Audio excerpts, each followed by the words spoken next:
Сәлем сұлуларым, бүгін біз сіздермен шоколадный меренговый рулет жасайтын боламыз. Бұл рулеттің ерекшелігі шоколадты балмұздаққа өте қатты ұқсайды. Ендеше менімен бірге болыңыздар. Рулет жасау үшін бізге ақуыз, какао, тұз және қант керек болады. Ең алдымен жұмыртқаны ақуызы мен сары уызын бір-бірінен айырып аламыз. Достар, мына жерде сары уыздың ақуызға қосылып кетпеуін қатты қадағалаңыздар, және де біздің ыдысымыздың барлығы міндетті түрде құрғақ болу керек, достар.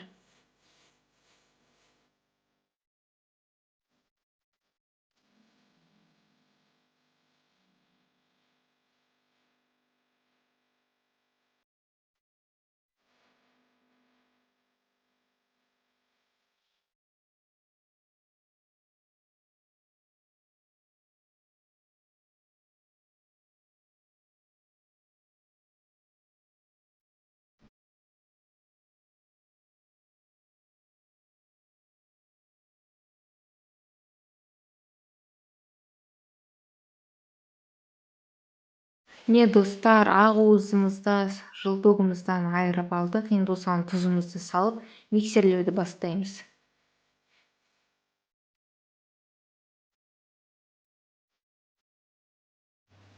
Дәл осылай көпірген кезде қантымызды 4 немесе 5 бөлікке бөліп, тағы да жақсылап тұрып миксерлейтін боламыз.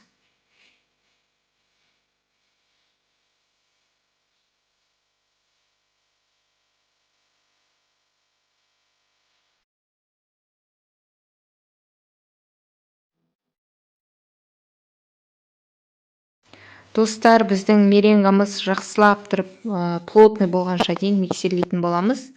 Бұған маған толықтай 10-12 минут уақыт кетті. Енді келесі кезекте какаомызды саламыз. Какаоны міндетті түрде ситадан өткіземіз.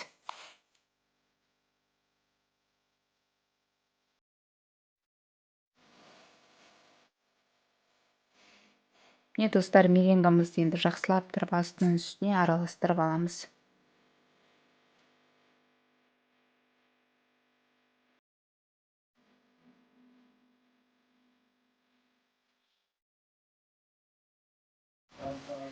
Міне, достар, дайын болған меренгамызды противеньге салып, жақсылап тұрып тегістеп аламыз.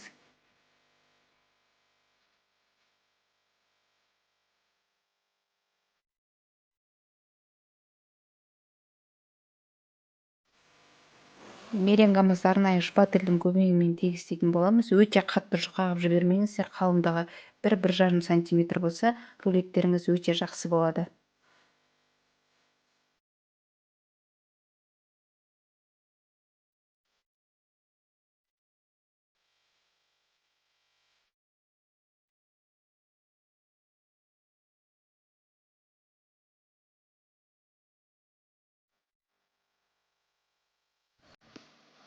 Міне, достар, дайын болған меренгамызды 150 градуста 30-35 минут пісіріп аламыз. Міне, шоколадный меренгамыз да пісіп шықты. Енді осы суығанша ішіндегі кремін жасайтын боламыз. Ол үшін бізге маскарпоне, творожный сыр, қант және 33% сливка керек болады.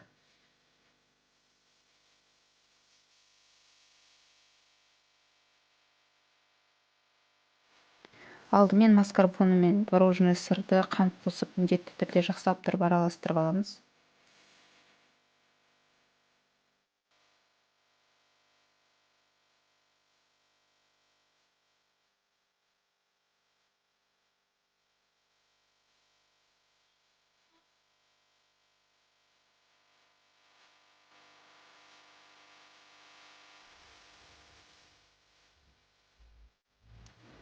Ендігі кезекте сливкиімізді қосамыз. Достар, біздің сливкиіміз, творожный сыр және маскарпонеміз міндетті түрде суық болғаны дұрыс, өйткені суық болмаса ол креміміз қоюланбайды.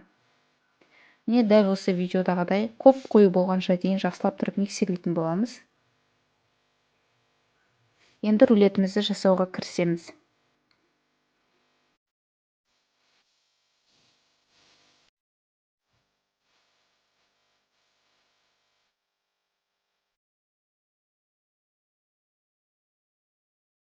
Енді меренговый рулетімізді жасауға кірісеміз, яғни ішіне кремімізді жақсылап жұқалап тұрып жағамыз.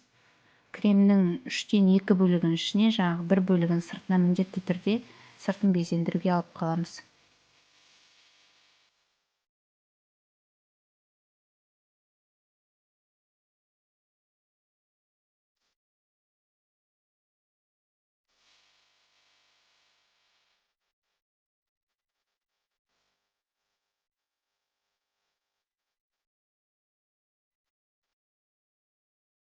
міне достар, өздеріңіз видеода көріп отырғандай біздің рулетіміз де дайын болды.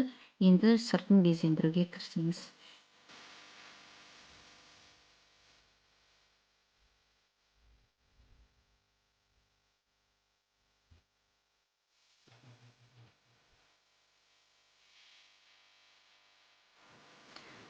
Жаңағы қалған сырымызбен бетін әрлейтін боламыз. Ол үшін бізге одноразовый мешочек керек болады, насадка және кез келген жидекті қолдансаңыздар болады.